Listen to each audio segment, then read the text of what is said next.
Halo fam, how about I do you guys a favor? We skip the transition and I just tell you guys that I bought a Wrigley Field crew neck today. Yeah, deal? All right. So your boy has been working his butt off on this work trip. Today, as the time of this recording, was my first day off in 14 days. So yeah, I've been busy and I'm in Chicago, Illinois. What do you do on a day off in Chicago, Illinois? Well, you see if any of the local ball clubs are in town. And the Cubs were in town playing the Dodgers. I hate the Dodgers. You guys who listen to the show know that. But I bought a ticket, drove down to Wrigley, and here's the vlog.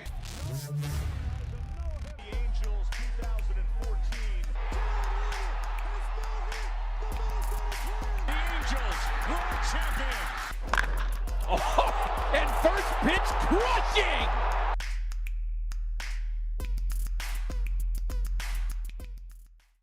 Okay, kicking the vlog off early. Your boy didn't pack any pants besides work pants, and it's 39 degrees. Now, I'm that a-hole who wears shorts all the time, but 39 degrees at Wrigley Field, and then I'm hoping to go to Six Flags afterward to get on, some roller coasters, and the wind's going to be blowing. I don't know. That might just be a little much. So let's go inside and buy some pants, huh? So before I went to Wrigley, I had to go to Ross to buy something warm to wear. Now, these work trips can be 10 to 14 days, so the weather reports aren't always the most accurate. So when you get to the tail end of these work trips, I'm kind of stuck guessing. And, it's spring, so I didn't think I was going to need jeans, and I didn't think I was going to need sweatpants. Actually, I didn't even own a pair of sweatpants. So there's a frost advisory set in place until Monday. And I got scared because yesterday when I was working, it was like hailing - snowing-ish. So I was like, oh no. And then, the weather was not in my favor. So I had to go to Ross to buy what I was hoping would be a pair of jeans, but they did not have any in my size. It was just significantly larger. And all they had was sweatpants. I don't wear sweatpants in public, and I haven't since like grade school.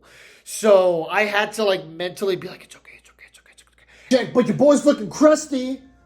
It is acceptable in public to wear sweatpants. I get it. But there was just a mental barrier set where I'm like, I will not look crusty. I will not wear sweatpants. But luckily I bought the sweatpants because they came up clutch. So I got to Wrigley Field and your boy got hosed yet again for parking. I'm driving around Wrigleyville for about 15 minutes trying to find parking. First pitch is at 1:20. It's already, I gave myself plenty of time. I don't know where all these people are parking. I see a ton of people wearing Cub stuff. I'm guessing the street, but I'm not getting my rental car towed. So I paid the $40 for parking. Did I have a choice? Of course I didn't. I drove around for 15 minutes trying to find parking and I couldn't. The worst part. So I'm at a stop sign. And there's a woman with her daughter that has a little paper sign that says Cubs parking $30. And I was like, oh my, me, I had $30. I mean, I had $60 in my wallet. Remember, before Yankee Stadium, I pulled out $100 for parking. So I was still going off of those good vibes. So I saw this woman with the sign. I was like, yes. And then a car that was in front of me, started honking his horn and gesturing at the lady. And I was like, nope, no, please just tell me. He's like, oh, hi, Shirley. Nope. He took the parking spot in what I'm assuming was this woman's driveway. So I was willing to pay the $30. Instead, I drove down another block, and there was the $40 parking. Well, give your boy the banana now. If you know, our audience does. Because I just got hosed again. I just paid $40 to park here at Wrigley Field. Last 2 years ago when I was here, I paid $20, drove to the exact same lot, and they, for whatever reason, they're like, oh, well, I guess there's no parking today because the lot wasn't even open. So I just paid $40 to park here. I roll. And yes, I am wearing a Cubs shirt because I'm playing the Dodgers, so I'm going all in. Let's go Cubs, because I hate the Dodgers. We are here at Wrigley Field. You guys wanted a Citizens Bank Park vlog. Figured you want a Wrigley Field vlog too. Let's get it. At this point, it was 15 minutes before first pitch. So I was like, well, F it, let's ride. So I paid the $40, walked the half mile to Wrigley Field, and there was this thing across the street. It's called like Clark Sports or something like that. Anyway, I was like, it's really cold. And, I had a long sleeve on, I had a Under Armour on over that. And then I had like my 2010 All-Star Game pullover. But I was like, let me just get that young Wrigley Field crew neck. And I did. And then I had to buy the beanie because I didn't want to be cold for my head. And I hate beanies. I do not look good in beanies, but whatever. Who am I trying to impress? I'm on a work trip in Chicago. I'm not trying to impress anybody. So I got the beanie, got the crew neck. $66 later, your boy was a little warm. So, rather be warm in this situation than hot. Normally it's the opposite. But because I was sitting in section 204, it was right next to like the bleachers, or at least like a section over. So, you got the breeze coming in. So it was pretty chilly. But Wrigley Field, this is my second time coming here. I came in 2021, and that was my first time coming, and I loved it back then. And back then, it was like the middle of August, and it was humid beyond belief. So I couldn't enjoy the ballpark that day. I was just sweating my butt off, and that was when like peak COVID was still kind of going on, at least in Chicago. So they were requiring masks. So the mask coupled with the humidity in 2021 made the park not as enjoyable as it was today. Now, Wrigley Field, if you're a real baseball fan, I mean a true baseball fan, and you just want to believe that a small shred of magic still exists in this world, you need to go to Wrigley Field. I mean, the stadium was built in 1914. There's certainly some quirks to it. The concourse, super small. You're going to be walking through like, excuse me. You're going to have a drink in your hand. Everything's going to get knocked over. Like my soda, I had to get a lid for it because I kept losing Sprite on the floor because people kept bumping me like, oh, I'm sorry. And here I am like, oh. And then, I was trying to keep the Sprite from falling into my hamburger mixed with the bratwurst, which, by the way, that was an experience. 10 out of 10. That's not something that my sick mind ever thought was a good idea. But when I saw it on the menu, oh, your boy got excited. And I ordered it, and I am super happy that I did. Chef's kiss. Amazing. They also had this really, really cool situation where they had this concession stand that if you wanted something, you grabbed it. And then you just went over to this little self-serve kiosk. You put it there. It scanned the items that you had. And yeah, you just paid for it. You just walk away. I mean, for a stadium that was built in 1914, I mean, this is like some Iron Man technology. You know what I'm saying? I mean, what's next? Another quirk about the stadium, at least if you're a dude, they still have troughs, which, I mean, I knew that from my previous visit. But for anybody who's sad that the Oakland Coliseum won't be forever because they like urinating in the same metal container as other men, never fear, because Wrigley still exists. Except the troughs aren't nearly as bad at Wrigley Field. They like shoot water out every couple seconds, so it like actually flushes out the urine. Unlike Oakland, where this trough just holds a bunch of men's urine and it just kind of sits there. Yeah, gross mental image for the women out there. My apologies, but yeah. So anyway, Wrigley Field, aside from the urinal situation, or should I say the trough situation, talk about a place where magic absolutely exists. The seventh inning stretch, listening to Harry sing it, obviously pre-recorded.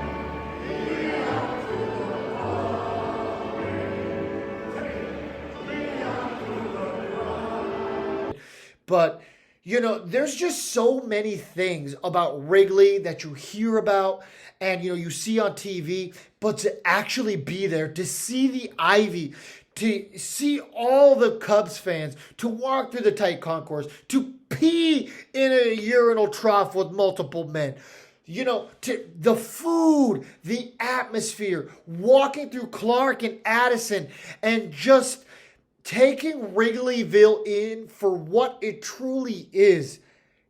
It's just, words can't describe it. Videos can't describe it.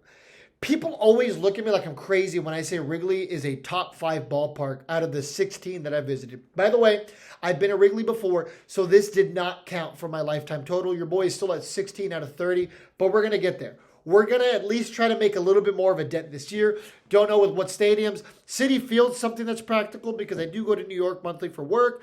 I live in Texas, so Houston is practical. So all of a sudden, we're talking about potentially being at 18. But I'm just so happy I got the day off and I got the opportunity to go to Wrigley today. It's just, I love the ballpark. I love what it represents. I love the history. I love how the Cubs go out of their way to embrace their history. I understand that they have one of the most historic ballparks, and it's what they should do. But could you imagine baseball without the Cubs playing in Wrigley Field? Like, that would be a crime. Fenway is another stadium, honestly, probably the stadium that is on the absolute top of my wish list right now. Because what I feel towards Wrigley, I'm hoping one day to feel towards Fenway. I mean, once again, if the walls could talk, the stories they would tell. I'm not a Cubs fan, but when I'm at Wrigley, because I love baseball so much, and it's such a big part of my life, it feels like being home. And I know what you're thinking. Fernando, you're crazy. You're not a Cubs fan. How could Wrigley feel like home? Once again, it's a stadium that you hear about your entire life. It's a stadium larger than life. Honestly, it's a stadium that's large or larger than baseball itself because it's timeless. It extends beyond the baseball history. There's tons of other... God, Jimmy Buffett performed a concert there. And I'm sure there's a longer list of people. But I've never done research on that. So, don't come at me with a pitchfork. Like, hey, what about Aerosmith? What about Elton John? I mean, I'm sure all these people probably did perform at Wrigley. But the fact of the matter is that the stadium is absolutely magical. I was harping on Yankee Stadium because it's just a ballpark. It's a nice ballpark. There's nothing to do. There's not even much to look at. And Wrigley almost suffers from the same thing, but here's the difference. Wrigley has the history. Wrigley has the magic. When you're there, you don't need to see anything because you are living through the history. I was sitting there in section 204 thinking about the foul ball that cost the Cubs going to the World Series in 2003, I believe it was, with Steve. You think about the countless home runs. You think about the countless hits that have just taken place in the friendly confines of Wrigley Field. Also, what about the larger-than-life moments? I mean, I know the Cubs did not win the World Series in that ballpark in 2016, but they still celebrated there in Chicago. I mean, 100-year baseball drought. And Wrigley Field finally got to crown a champion. It's the only baseball stadium, active Major League Baseball stadium, where Jackie Robinson himself played. That's just the kind of stuff that you can't replicate. If that stadium comes down, which, I mean, inevitably, I'm sure one day, if I ever have kids and they have kids, or even if they have kids, the stadium will have to come down eventually. I can't imagine they could continuously remodel it forever. I mean, the stadium was built in 1914. There's also a really cool documentary about essentially rebuilding Wrigley Field like the new ownership did. Because from what I've heard, like my dad, I believe it was, told me that there's just giant portions of Wrigley Field that were just crumbling. And this was, 2005, 2006. He was saying, like, the stadium's kind of worn down. It's, you go there for the history. That's all it is. But I've gotten to experience like the new and revamped Wrigley Field. And I am so happy I did because I have an appreciation for not only the history, but the work that the ownership did to preserving such a beautiful ballpark. I can sit here all day and talk about the magic that was Wrigley Field, but all I can really do is encourage you to take the time and go to Wrigley. It's absolutely worth it for any true baseball fan. There is no purer baseball experience that I'm aware of. Once again, I haven't gone to Fenway. I'm sure that's right up there too. That just perfectly takes and puts together what baseball is, was, and will be, and just puts it into a stadium. the brick, the ivy, the new scoreboards, the Wrigley rooftops, all of it coming together to just create something beautiful if you're a baseball fan. On behalf of all of us here, thank you so much. Check out our sponsors over at 714 Tickets. Big shout out to them. Use the code HIDDY at checkout for 10% off, and you always get 5% back for future purchases. And on top of all that, there's no hidden fees ever like the other guys. And like, comment, subscribe to our YouTube channel, follow us on all of our socials, and have a great day, Halo fam. Viva Los Angelitos!